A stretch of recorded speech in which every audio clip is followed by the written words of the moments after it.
6 tahun gue memperdalam psikologi komunikasi.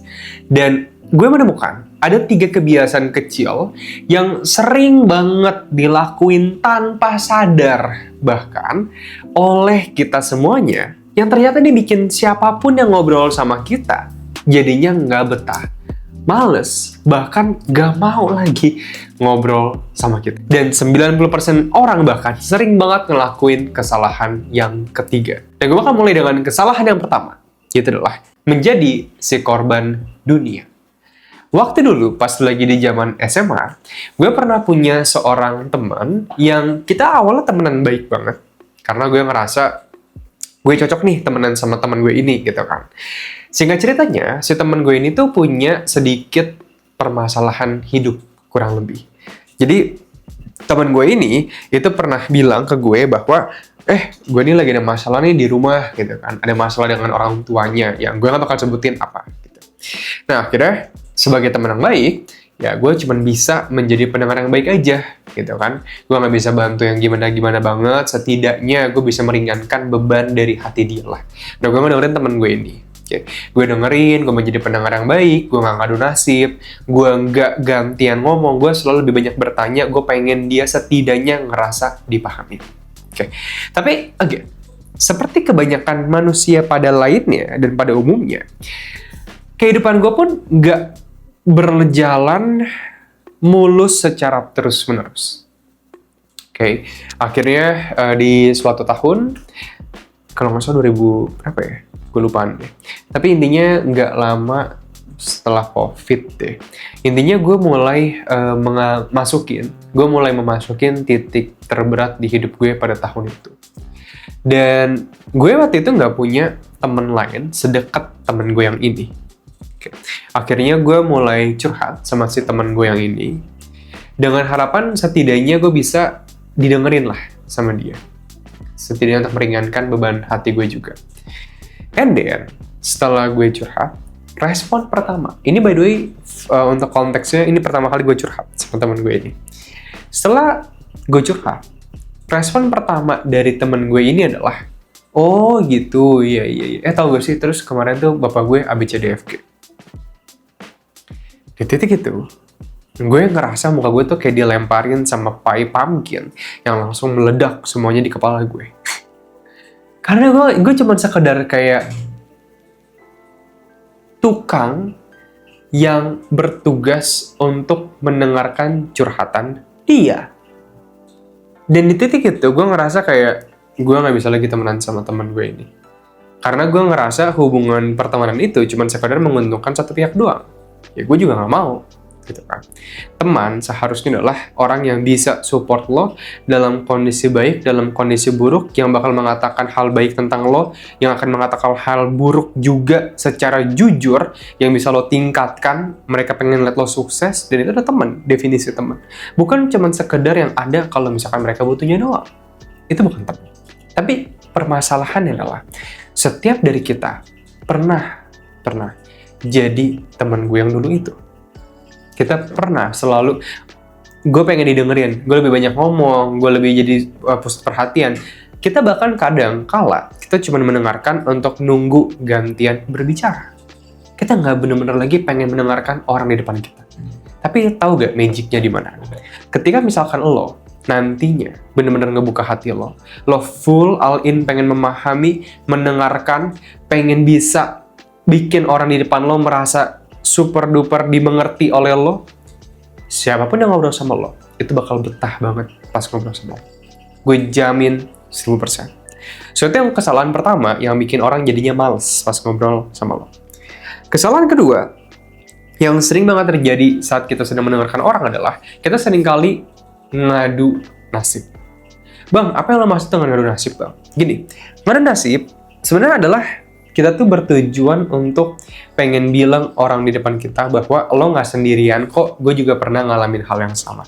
Seringkali itu tujuan kita. Misalnya temen kita yang kayak, ya nih gue lagi sedih nih bro, soalnya gue baru putus. Oh iya, gue juga kemarin baru putus sama pacar gue juga sih. Gue paham sih perasaan lo pastinya. Gue juga waktu itu, akhirnya kita gantian cerita. Okay. Tapi intensi baik kita ini, walaupun kita kemas dalam packaging yang kesannya itu caring, sejujurnya ketika paket ini udah diberikan kepada orang di depan kita dan dia pas buka paket tersebut, dia malah bukan mendapatkan barang yang dia inginkan. Dia itu malah menganggap lo lagi ngadu nasib. So bang, berarti intensi baik gue untuk bikin dia ngerasa dia nggak sendirian, itu malah jadinya berbalik kepada gue dong bang. Betul.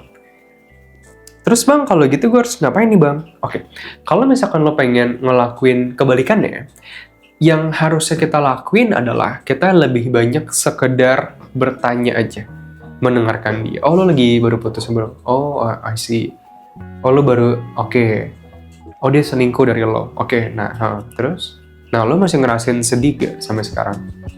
Tapi dia sendiri udah gak ngechat lo. Oke. Oh, dia, oke. Oh, jadi dia duluan. Terus lo gimana sekarang? Nah, jadi walaupun misalkan dia selingkuh dan lo tahu nih pacar lo juga yang dulu selingkuh gitu kan, sama-sama bisa relate padahal, tapi lo tetap menahan urgensi lo menahan air terjun dalam diri lo yang pengen cepet-cepet langsung jatuh ke bawah untuk bilang bahwa gue juga ngalamin hal yang sama kayak lo, dan lo langsung banjirin dengan air cerita lo yang panjang lebar ABCDFG. Dan di titik itu, walaupun intensi kita baik, tapi terkadang yang orang dapetin itu bisa berbeda. Oke. Sama dengan kayak ketika lo mau bilang ke orang bahwa jangan ditaruh di situ ya, padahal demi kebaikan dia. Tapi dia bakal mikir lo marah sama dia. So, komunikasi itu nggak cuma tentang apa intensi lo, tapi apa yang dirasakan oleh orang lain ketika lo mengatakan hal tersebut kepada mereka. Jadi, ketika misalnya ada orang yang ngerasa lagi sedih, lagi pusing, lagi stres, jangan langsung sampaikan cerita yang sama yang pernah lo rasain juga.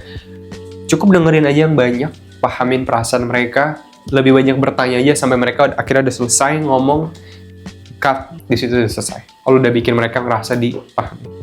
Yang ketiga, kesalahan kecil yang paling sering banget dilakuin oleh semua orang, bahkan terkadang oleh gue pribadi, yaitu adalah ketika misalkan gue ngobrol sama orang atau siapapun itu, pernah gak sih lo kayak gini? Terus oke, iya. Oh, masa? Oh, iya. Oh, oke, terus ini by the way bukan buku ya, cerita jadi handphone. Nah, kebanyakan orang seringkali itu ketika ngobrol, kita sering sambil main handphone. Well, ada dua kemungkinan besar kenapa kita sambil main handphone. Yang pertama adalah karena gue pribadi itu mungkin lagi dalam dalam keadaan yang cukup mendesak. Jadi entah mungkin gue tiba-tiba dicari sama bos gue, atau mungkin tiba-tiba gue lagi ada urgent yang super duper penting banget, atau mungkin tiba-tiba gue lagi ada hal yang apapun yang gak bisa ditunda. Mungkin meeting, mungkin apa. Makanya gue sambil main handphone. Nah, cuman masalahnya adalah ada juga dari kita yang kadang main handphone, ya karena kita sambil main handphone aja. Kayak kita nggak mau sambil ngedengerin orang di depan kita. Sambil main handphone aja gitu loh. Jadi nggak ada urgensi apapun.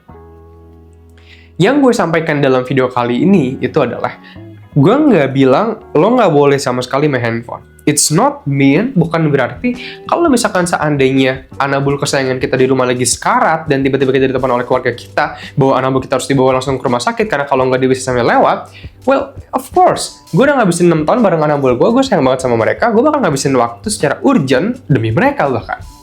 Tapi kalau misalkan seandainya kita cuma scrolling Instagram dan orang di depan kita lagi ngomong, I don't think it's a great attitude. Bukan attitude yang bikin orang ngerasa mereka dihargain dan didengarkan oleh lo. Jadi sesimpel lo taruh handphone lo full ngadep ke mereka kayak gini, badan kita full ngadep ke mereka, kita lakuin eye contact, kita ngangguk, kita pakai suara-suara konfirmasi kayak hal-hal kecil kayak gitu doang aja bakal bikin orang di depan kita betah banget pas ngobrol sama kita. Karena mereka lebih ngerasa didengarkan, dipahamin, dan dimengerti. Suatu tiga kebiasaan kecil yang bikin orang jadinya lebih nggak betah pas ngobrol sama lo. Kalau misalnya lo selesain masalah ini doang aja, ini bakal bikin siapapun betah ngobrol sama lo. By the way, Stanley Academy udah ngebantu 1.300 orang lebih dari seluruh Indonesia untuk lancar komunikasi dalam 30 hari. Kita punya sebuah program All-in Investment Communication. Jadi segala skill komunikasi yang lo perluin kayak leadership communication, sales communication, public speaking, komunikasi massa, karisma, psikologi di balik komunikasi, dan masih banyak banget lainnya yang kita kemas dalam pembelajaran 20 jam lebih secara intensif yang di cover juga dalam 30 days result guarantee. Yang kalau misalnya nanti 30 hari lo nggak ngerasain perubahan apapun dalam kehidupan komunikasi lo, uang lo full bakal kembali. Kalau misalnya lo pengen cek program itu juga untuk skill lebih lanjut lagi dari komunikasi, lo bisa cek program investasi komunikasi seumur hidup ini di pin komentar di bawah. Thank you semuanya. See you, bye-bye.